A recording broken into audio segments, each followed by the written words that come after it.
Mass immigration to Canada has not just been a recent occurrence. In truth, mass immigration has been a regular theme in Canadian history stretching from the late 19th century to now. The influx of immigrants to Canada has created a significant amount of controversy in Canadian politics. So the question is, how did we get to this point? Well, it all began in 1896 when then Canadian Prime Minister Wilfrid Laurier sought to attract immigrants to Canada because he realized that Canada needed more people to prosper as a nation.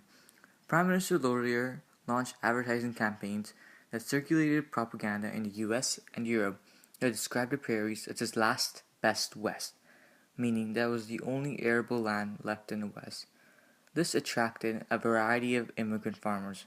These immigrant farmers were instrumental in increasing the production of goods and thus boosting Canada's economy. Then, in the early 1900s, immigration to Canada increased rapidly. Most of these immigrants were from European nations. At this time, many European nations were in turmoil. Wars were rampant, alliances were becoming a threat to other countries, and the destabilization of Europe made one question if prosperity can still be acquired in Europe. In addition, Jews left Europe as they were facing harsh persecution throughout Europe, as many European countries had strong anti Semitic views. As immigration increased, so did the disdain for mass immigration from Canadians. Many refused to welcome changes to Canada's ethnic composition. For French Canadians, they felt threatened by the influx of immigrants as they thought they could outnumber them, eventually take the little power they had left. Also, Canadians during this time had a strong ethnocentric belief, meaning that they thought their race was vastly superior to others. As a result, this led to discrimination against immigrants dominating Canadian politics and society. Eastern Europeans who had immigrated from countries like Ukraine and Poland were targeted based on their different language and unfamiliar culture. Asian immigrants like the Chinese, Japanese, and Indians even faced harsher forms of discrimination. Society neglected Asian immigrants if they worked harsh labor jobs as their labor effort was cheap. However, when they began competing for better jobs, Canadians began to feel threatened. Soon, a dark and negative hysteria spread around the country of Asian immigrants stealing their jobs. That resulted in Asian immigrants facing even harsher forms of discrimination. This happened in many ways. The head tax for Chinese immigrants, formulated in 1885, began at $50 and began to increase almost every year.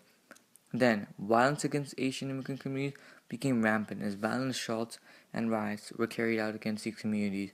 They smashed windows, signs of Chinese or Japanese-owned businesses in Vancouver, and left them feeling vulnerable. In 1908, the Continuous Passage Act, a law that required all immigrants to come to Canada by a continuous route, was passed, virtually ending all immigration from India. A few decades later, to further stop immigration, the federal government in 1923 passed a law called the Chinese Immigration Act, known today as the Chinese Exclusion Act. It was called this because it also virtually ended the entrance of Chinese immigrants to Canada until the act was abolished in 1947. Also, African Americans were affected by the highly racist policies. For example, between 1910 to 1911, African Americans seeking to immigrate to Canada were waiting in numbers. However, even if many met requirements, they were all rejected on the ground of failing medical standards. This was an excuse by the highly racist Canadian immigration policy of this time, but with public backing, they were allowed to do this. Also, even upon entry into Canada, the highly racist public opinion sought to isolate non-white immigrants. Racial segregation was practiced heavily, as there were separate schools for blacks and Europeans, and society seemed to exclude immigrants. During World War II, the Canadian government set up internment camps for Japanese, Germans, and any other people from Axis countries. They were forcefully sent to these camps, and eventually the Canadian government liquidated their properties. In these camps, conditions were poor because there was no electricity, water was limited, and the camps were overcrowded. Also, Jewish refugees were limited to very low numbers, and many applicants were rejected. Possibly the most odious act committed by the government was refusal to ship St. Louis to house 930 Jewish refugees. The ship was forced to return to Europe, and eventually three-fourths of its passengers were sent to death.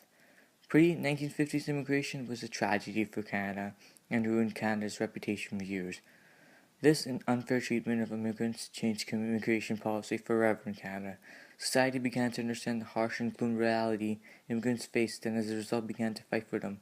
For example, after St. Louis ship incident, the public were disgusted with the response from the Canadian government, and public opinion on immigrants began to vastly change. Many immigrants demanded the government to relax restrictions on immigration, put a stop to the discrimination they suffered. In truth, progress was being made, but not fast enough. Through this progress, Canadian politics began to be more left-wing. Society became more accepting of immigrants. After World War II, from 1945 to 1916, war-torn Europe led to many refugees fleeing it to come to Canada. In fact, there were 2 million arrived during this time period.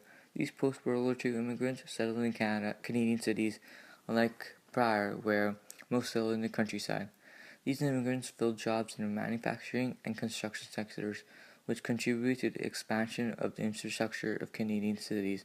Finally, in 1962, the Immigration Act was revamped in ways that new guidelines were implemented which removed most discrimination. Public pressure and calls for reform by a more progressive Conservative Party forced a revamp to the Immigration Act, which reduced discrimination, eventually led to the culturally rich and accepting society Canadians are part of today.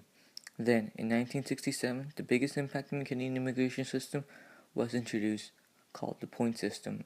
Under the leadership of the new Liberal Party in power, a point system that determined the desirability of applicants was introduced.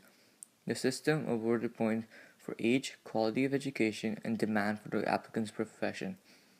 If one was rewarded with enough points, their immigration application would be accepted. Ever since the major change to the Immigration Act in 1962, mass immigration has increased rapidly and has had negative and positive impacts on Canada. For some, mass immigration has been an utter failure in their eyes. Their reasoning is that many immigrants are a burden on the welfare system, taking well-paying jobs from Canadian-born people and disrupting Canadian society by refusing to assimilate. Many economists also argue that mass immigration is a costly strain than a benefit on the economy. In truth, although mass immigration has had its negative effects, it has changed its Canadian society, politics, and the legal system and everything else for the better. Mass immigration developed diversity among the Canadian population. People from all races, cultural, and religion were allowed to be a part of the diverse and accepting Canadian society. Multiculturalism has truly changed Canada for the greater good. Schools are not just dominated by one race. People from a variety of backgrounds interact and make up the ethnic composition.